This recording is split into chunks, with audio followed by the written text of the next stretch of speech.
I see you have returned. Why, thank you for this. Sorry, it's Bane again. I went to the shops earlier, so sorry. I'll stop that. No one cared who I was till I put on the mask. Stu here. Welcome to Dad Pants. No Monty here currently, as you can probably tell by virtue of the fact that I have not been interrupted yet by some sort of tangential inanity. He's having some difficulties with Augie. She's restless. She ain't sleeping. So, yeah, he's had a bit of that trouble lately. He assures me it's not all the time. It's just that, it's kind of coming out of the blue, and when it does, there's a bit of a battle on.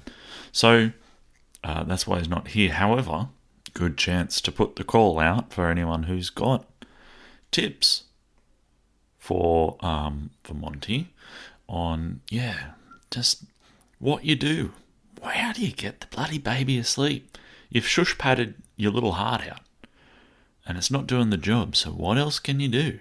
He's got white noise going. We know that. What else can he do? Prasburger, you got anything for us?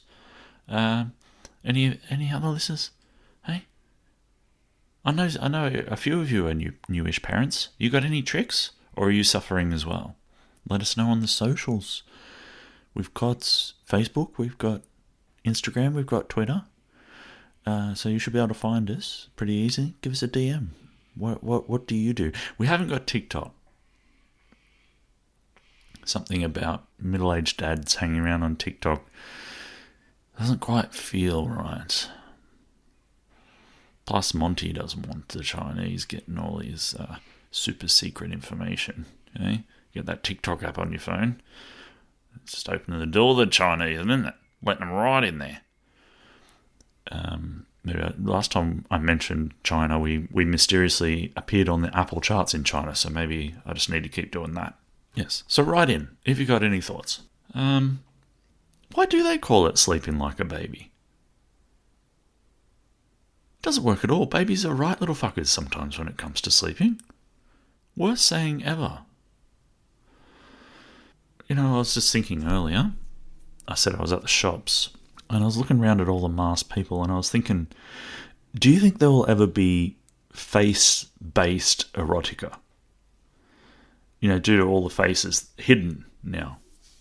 So there's an allure to what's under the mask now. You think we'll ever see strippers slowly peeling away face layers? Instead of T and A, it's N and C. Nose and chin.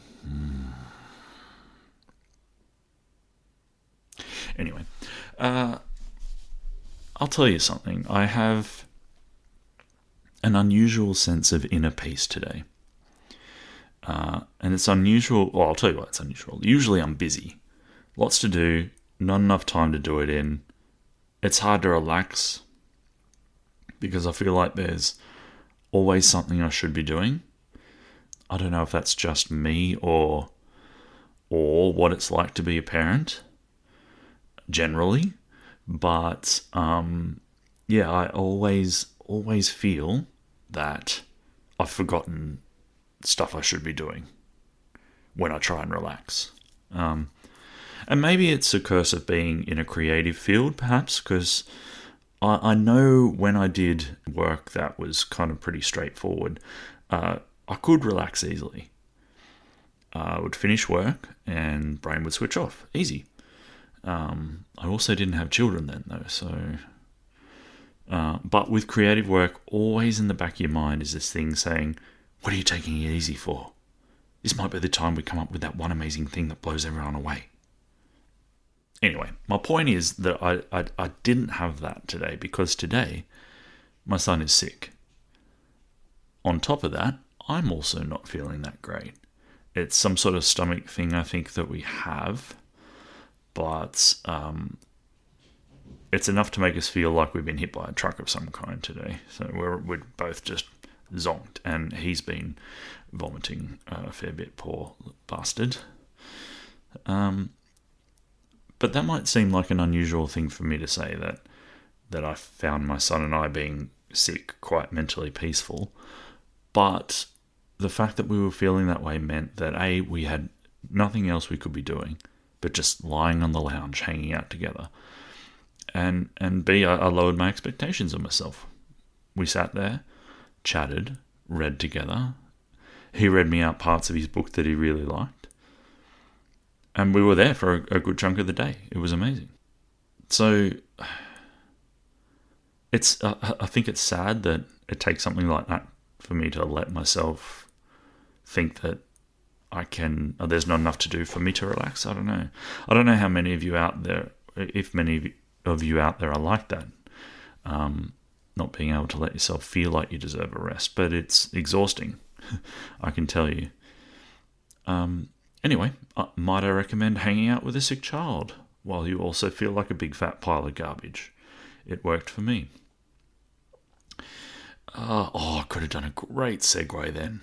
Speaking of big fat piles of garbage, the pants... No, I won't do that. Let's talk to the pants panel, because we recorded this a little earlier. Monty's here, so letting you behind the curtain. We don't actually just go, let's talk to the pants panel, and then all of a sudden they turn up. No, it's actually in two different sections. I hope this doesn't ruin the illusion and the allure for you. I'm going to stop talking now.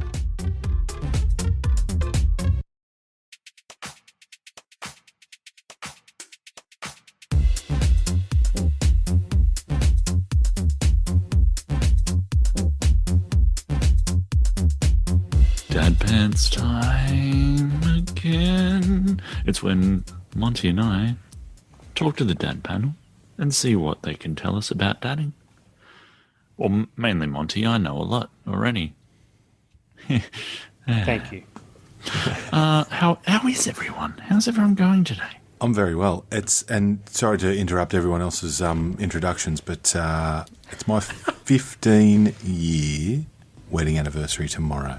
Aww. So I just thought I'd shout that Anniversary, baby. Wow. Got you on my mind. Well done, Wiggins. I'm going to set that as my alarm for tomorrow morning. Oh, yes. It's a great idea. Thanks, guys. Is this the point where it starts to really feel like a lot? Or has that been and gone? No, it doesn't really feel like it's been... Like, 15 years is a long time, but it doesn't feel like 15 years. I don't know. That's a weird thing to say. But I even today, I kind of went, 15 years? Doesn't feel like that. So that's a good thing, I think. Yeah, absolutely. I've looked up here on the internet. It says you're supposed to get some kind of crystal present. Crystal meth present? Meth will do. Why not? Yeah. Is that the meth traditional will or the modern version, or is it both? Yeah, the it's same? weird how they have that. I'm not sure. This might be one of those ones where it crosses over.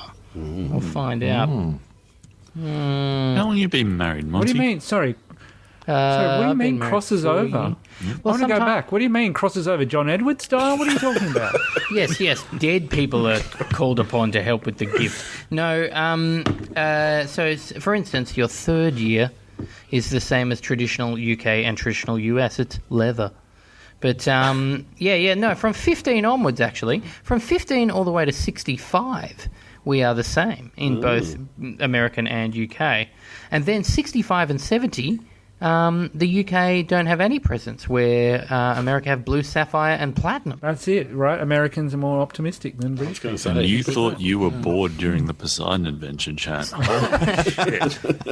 A wood present or a leather present leaves a lot of options, whereas blue sapphire is very specific. I thought all sapphires Yes, were blue, but yes, that's it just is. me. True story. So are you getting a crystal present? No, I'm getting a new coffee machine. Oh, nice. Oh, that's nice.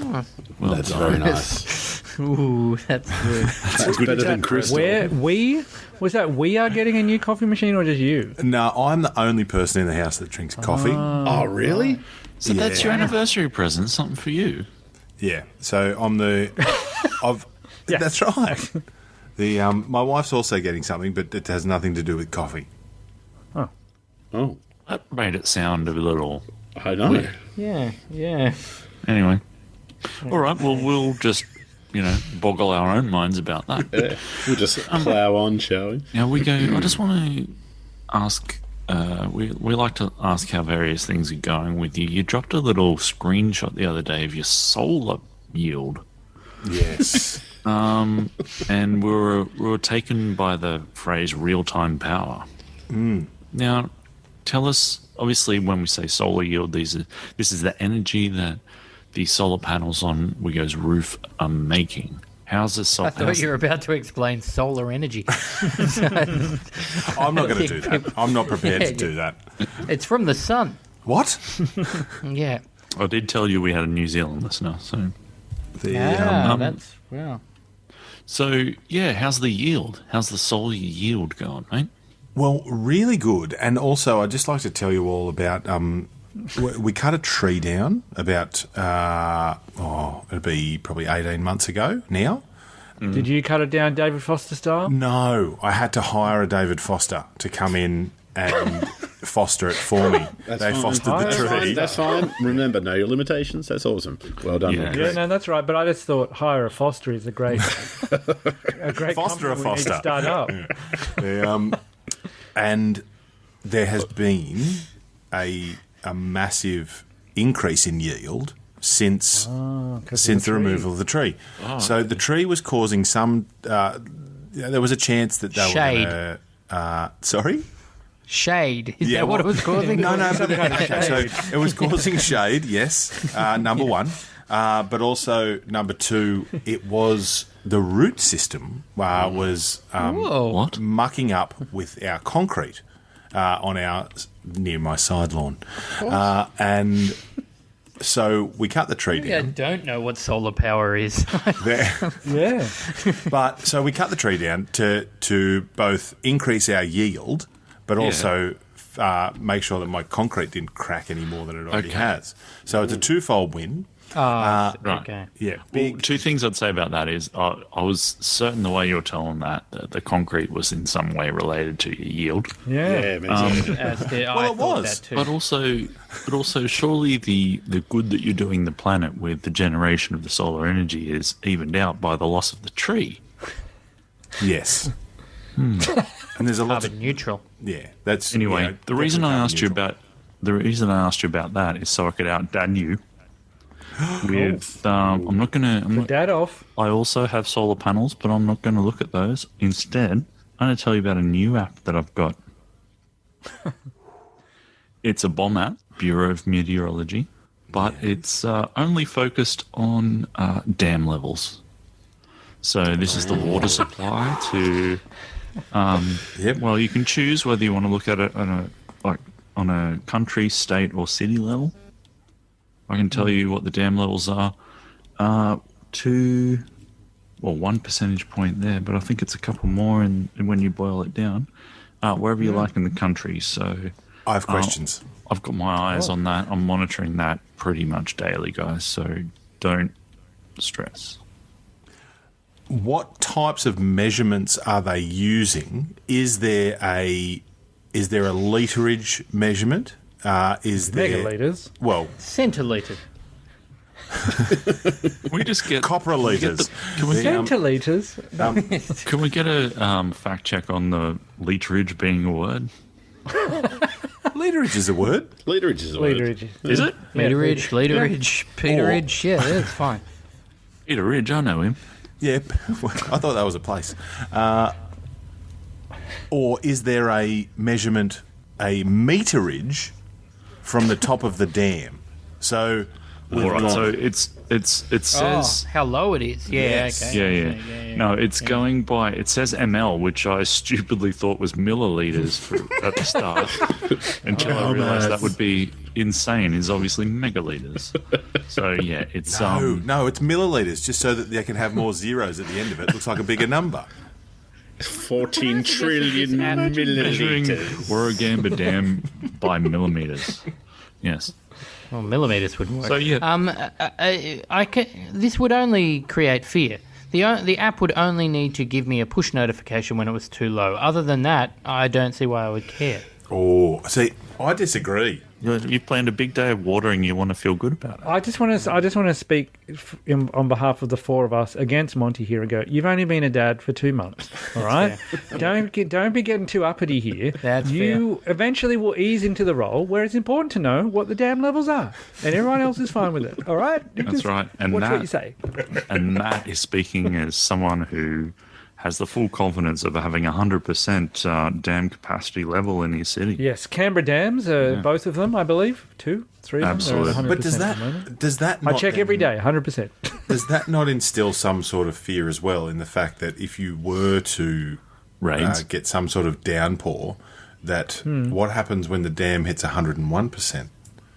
Well, they just release it into release the it. water system. That's fine. I understand that, but what about if there's more than 1%? Like 1% of a issue is- shitload of megalitres is a shitload of water. It's only millilitres. Anyway, my issue is, and I've heard a few Canberrans talk about this, is when the dam actually gets to 100% capacity, everyone thinks the same thing. Oh, I wish the dam was bigger. Yeah. Absolutely. Damn. But when I moved to Canberra, it was 2006. It was probably the worst drought in the last 25 years, which has been a few. And we had daily signs up, like the signs up every day on the road saying what the dam levels were, because it was down to 34% or something like that. That was my next And question. it would have the how many megalitres we used versus the goal. So you would get an awareness of, hey, we're using too much water, better use less. Is Did that, they ever tell you you haven't used your allotment for today? No, yeah, use more. All right. We go. Stuart. Speaking, we mentioned no other limitations. Actually, was it in this episode or a previous one?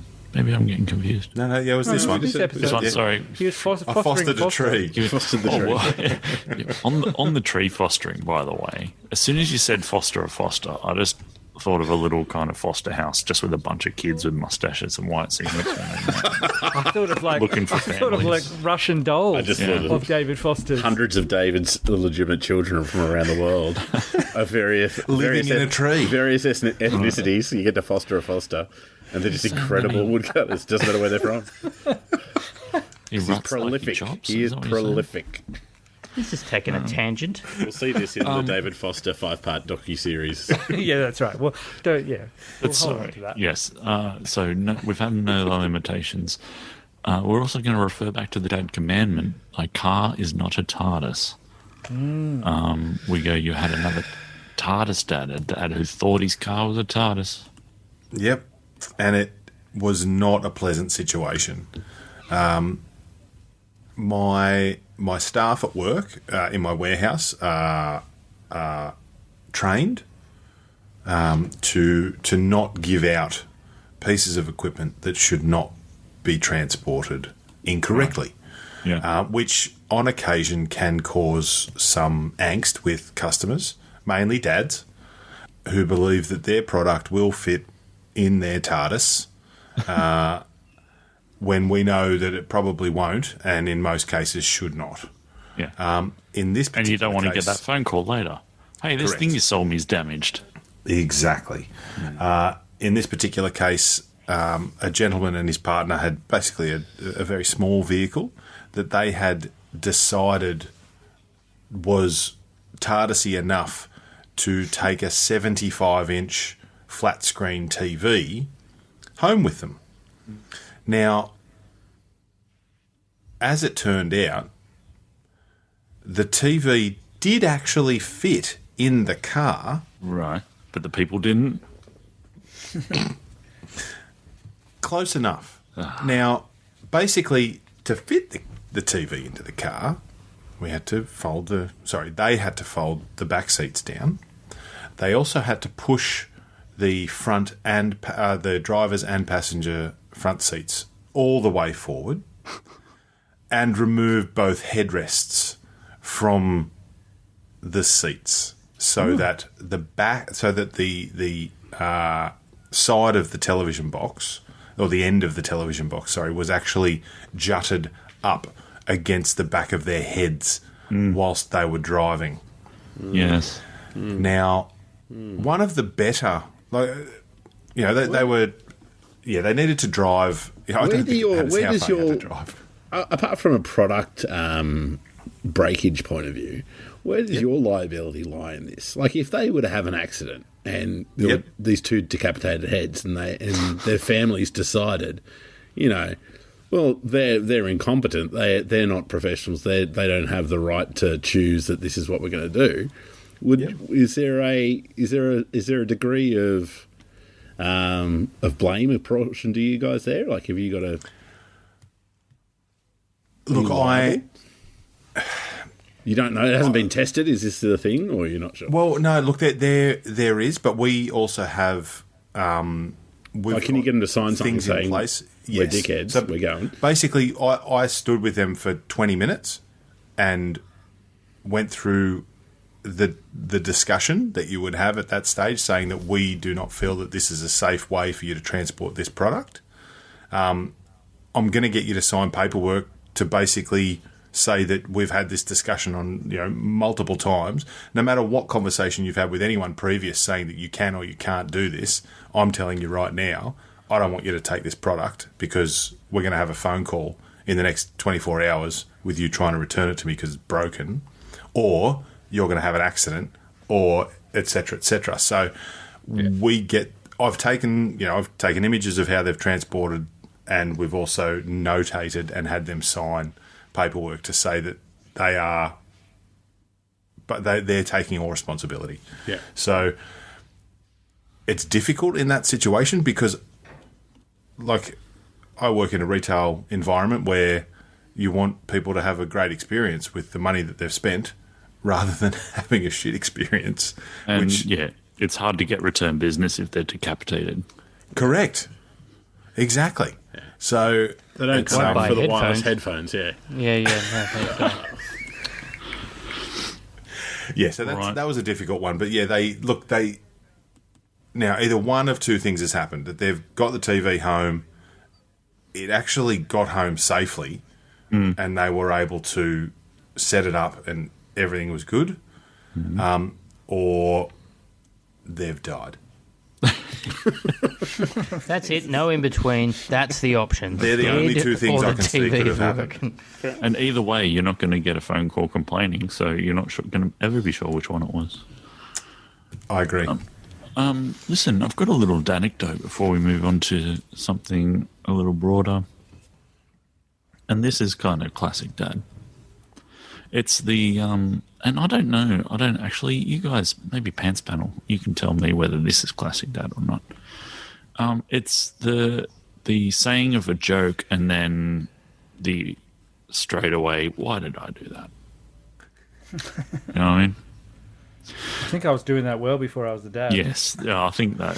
So I think that, that's probably right. It's not necessarily just a dad trope, but the telling of a piss poor joke is, which is, or piss poor sarcastic comment, which was, I went to Baker's Delight, got 6 rolls of multigrain, and there was one left on the shelf. And she said, "Is it okay if I just give you this last one for free?" And I said, "No thanks. I'd rather pay for it." And then she just looked at me and said, "I'm just joking. Yes, I'd happily take that for free." And then I felt like a dick. So is that dad areas or just dickhead areas?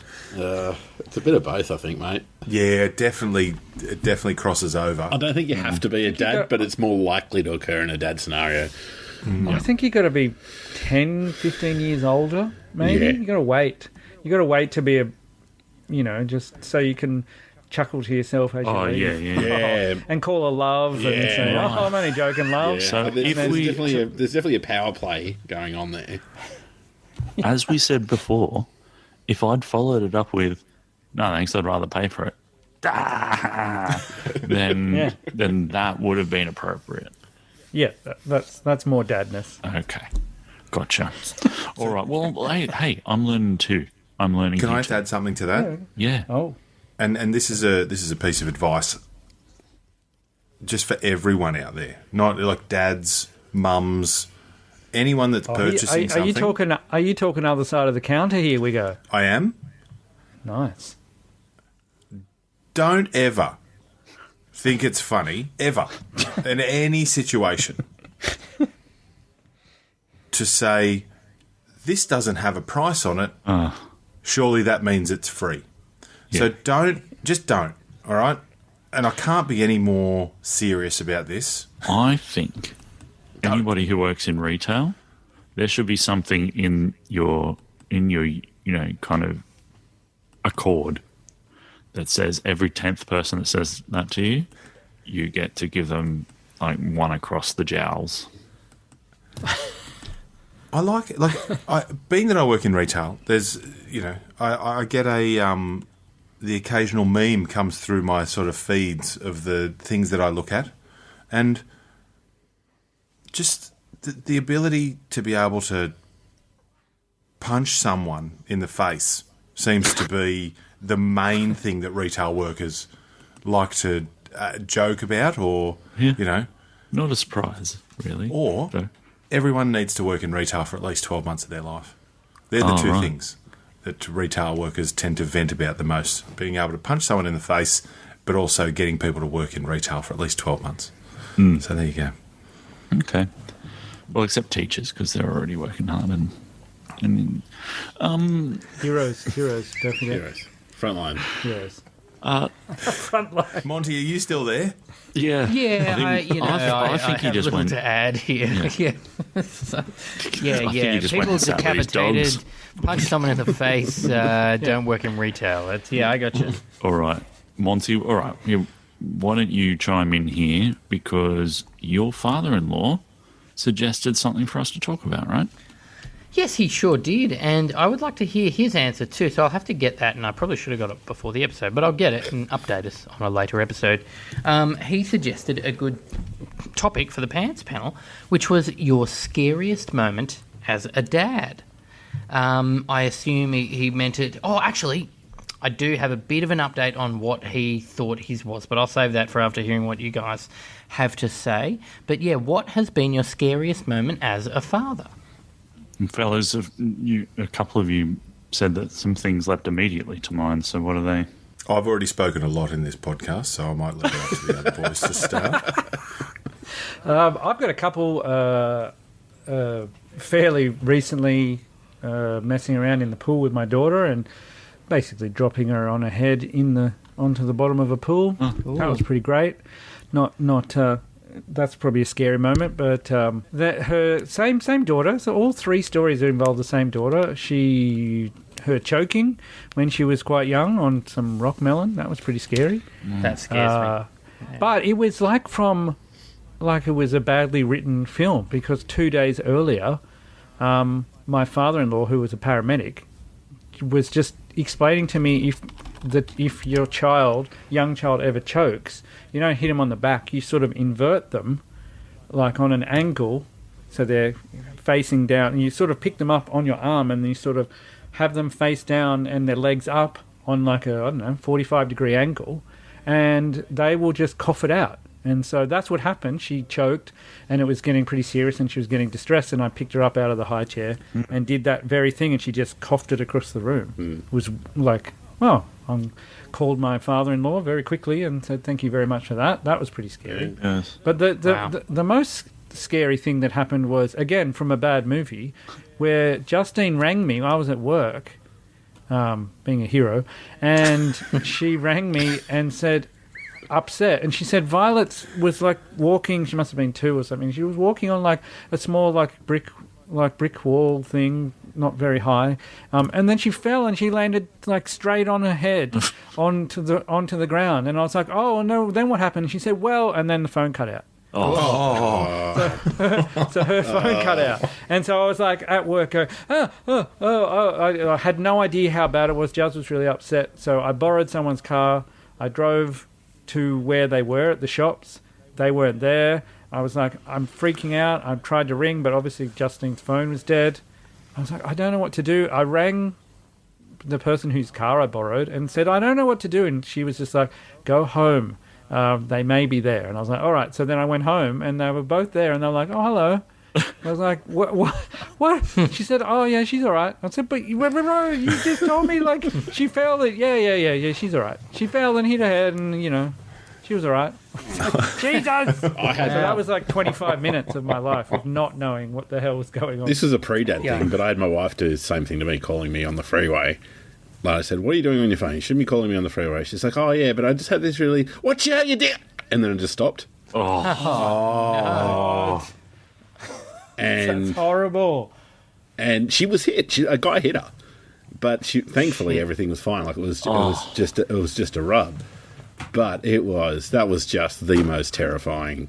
While you're waiting for that call to come back, and you don't know whether she's trying to call you, and you don't know. But hang on, did the phone cut out completely, or did you just hear? She cut out. She cut out completely. I heard a bang, and then that phone went dead. Damn, Jesus. So that was horrible. But yeah, obviously everything was fine. Was the phone okay? Well, my car as well. It was like the one time she drove my car. Is that when she called back? Did you say, "How's the car and the phone?" The car. But yeah, I've been really lucky. We've only had a couple of very minor little scrapes with the kids. Like I think that,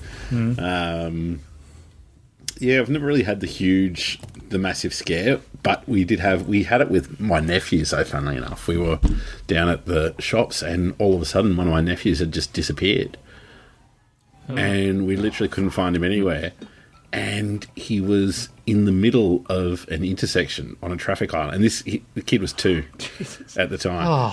In the middle of, and we were just, oh my God. That was just the most, like, you just can't, the number of things that could have happened is just I think that's the thing. It's always going to be, hopefully most of the time, your mind's going to go to the worst place possible. And I think I think that your mind is your worst enemy in this situation with kids and stuff. Like, you immediately assume the worst for anything. In all these situations, it's the unknown is what makes it so palpable and so scary. Like we had George just it was a couple of months ago, sorry. Oh, no, I was actually videotaping him, so I could post this. He was doing his magic trick, which was his amazing throwing things on the floor and then they disappeared.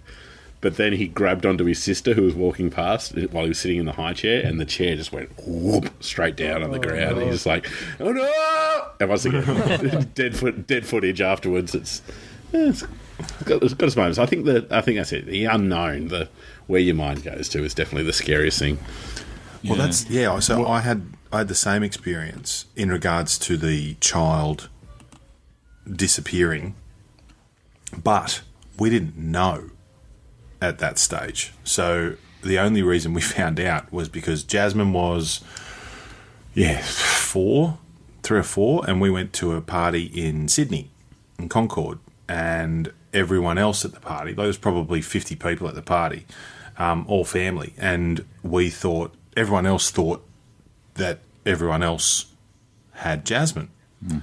Turns out that a couple of family members had gone out the front to have a smoke, left the gate open, and Jasmine wandered down the road across a main intersection and into a park, and then got brought back to the house by a stranger who brought her back up the street and said, I could hear that there was a party going on. I assumed that this child belonged to you guys. Wow. And she got brought back into the house, and I was just I don't know that I would make that assumption if it were me.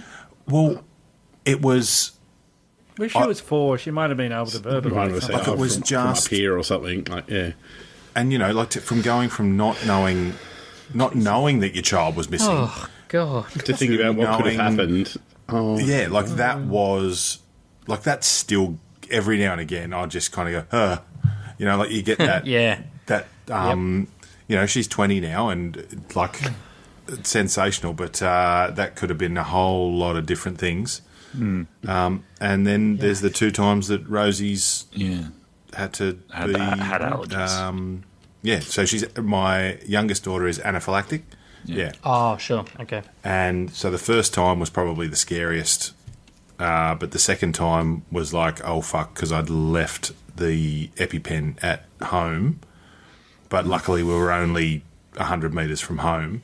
And I don't run very fast most of the time, but I tell you what, I was hurdling fences and the strides were just huge. Yeah. I probably would have won the 200 metres. Yeah, BFG style, like the real BFG. Yeah, absolutely. And again, this is Yep. far out. It took me. I got across the road in one step. One bound, yeah, Yep. of course. It was good. So they were probably the three scariest moments as a parent for me.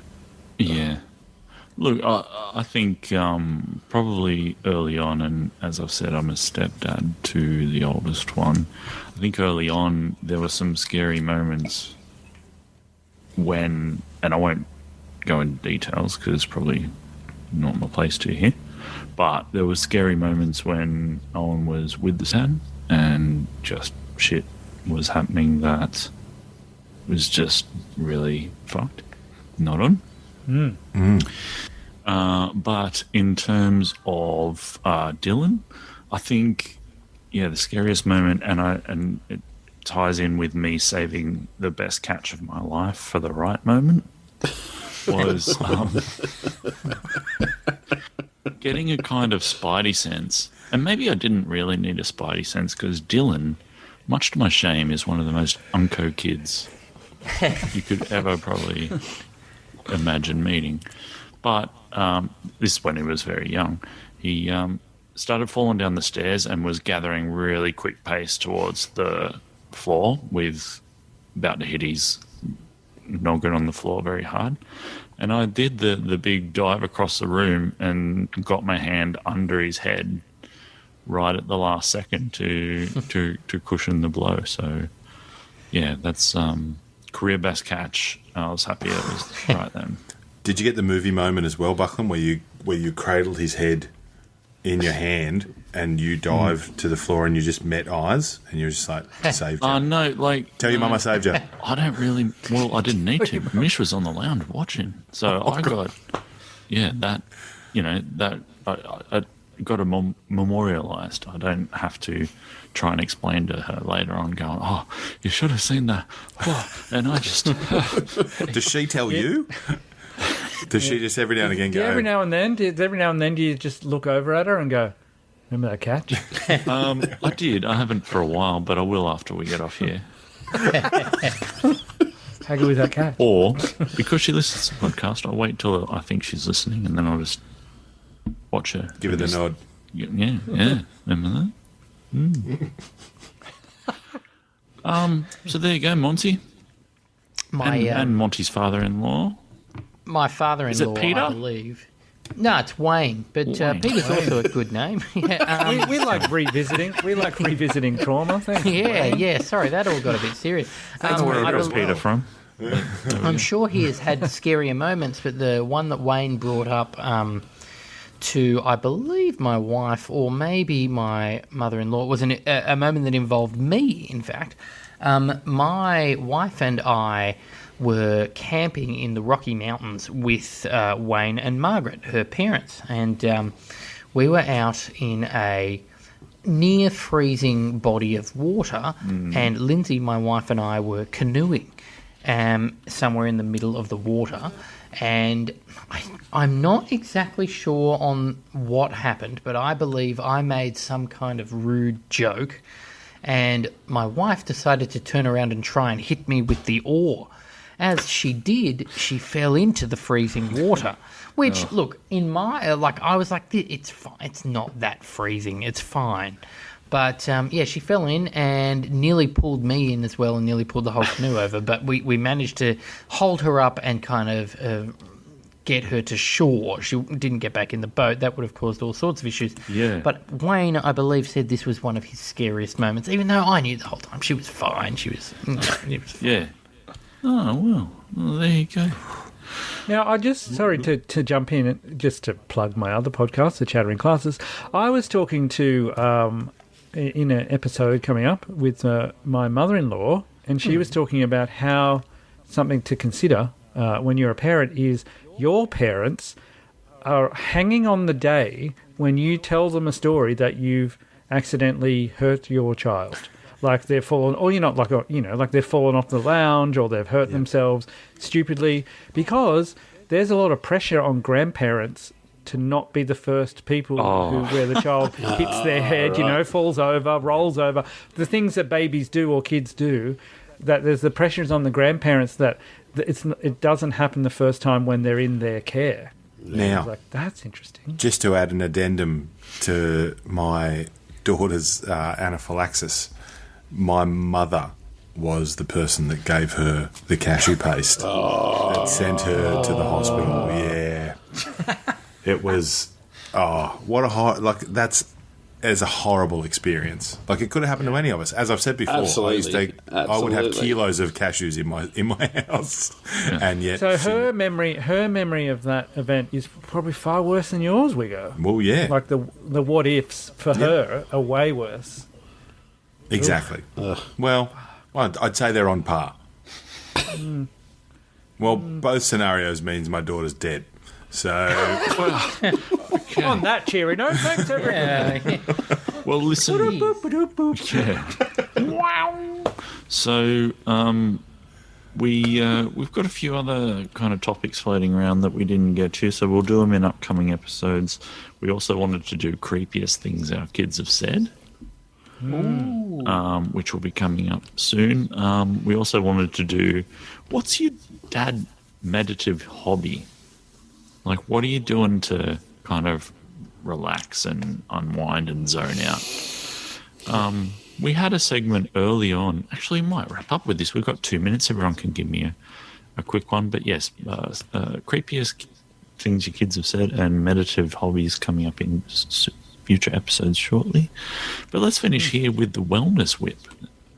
This is where you tell us what you're doing for yourself, because you can't look after other people until you've looked after yourself and made sure you're all right. So, guys, quickly, what are you doing? What have you done this week for yourself? I went to the podiatrist. Oh, how good's that? Well, yeah, seriously, honestly, I can't wait to go back. I can walk again. Well, my podiatrist. Well, look, there are reasons why I needed to go to the podiatrist, obviously, and it's only 1 foot related. It's my left foot, and I've had some issues with some pain in my left foot, and 2 weeks in, this podiatrist has done wonders. Nice. So I would recommend anything you've got wrong with your feet. Your feet are very important. People underestimate very important. The importance of your feet. They're your connection with the earth. That's right. Yeah. That's right. Go see a podiatrist. They'll take care of your feet. Yeah. Anyone else? I'm taking Friday off from everything. So I've got everyone's shit. I've got one child in childcare. I've got my wife at work, and I've got another child with an all-day play date. And this will be the first time in probably 4 years that I've got a day to myself, and I'm planning on playing golf and probably not much else. That's pretty much my whole plan for the day. So that's having a nice day for myself. Probably catch up on some Dad Pants episodes. Well, I think I'll absolutely do that. I do enjoy having a listen as I walk around. And that answers my question. That answers my question, Richard. Is how many people you're going to be playing golf with? But one. No, I just play by myself. Yep, out to the Royal Merbeen. Doing the same. Royal Merbeen. It cost me $10 $15 for 18 holes.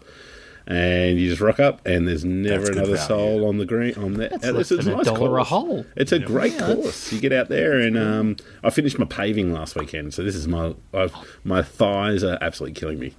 So, and that is exactly where the Zoom meeting we were using to record cut out, because I'm a tight ass, and I've only got the free version. 40-minute limit cuts it right out. So, yes, good night, everyone. Thank you for listening. Tell people about the show, follow the socials, check the dam levels in your area, don't let your kids wander out onto the street or fall down stairs. Don't say rude jokes that makes your wife fall out of a canoe. All good advice from this episode. So, until next time, farewell.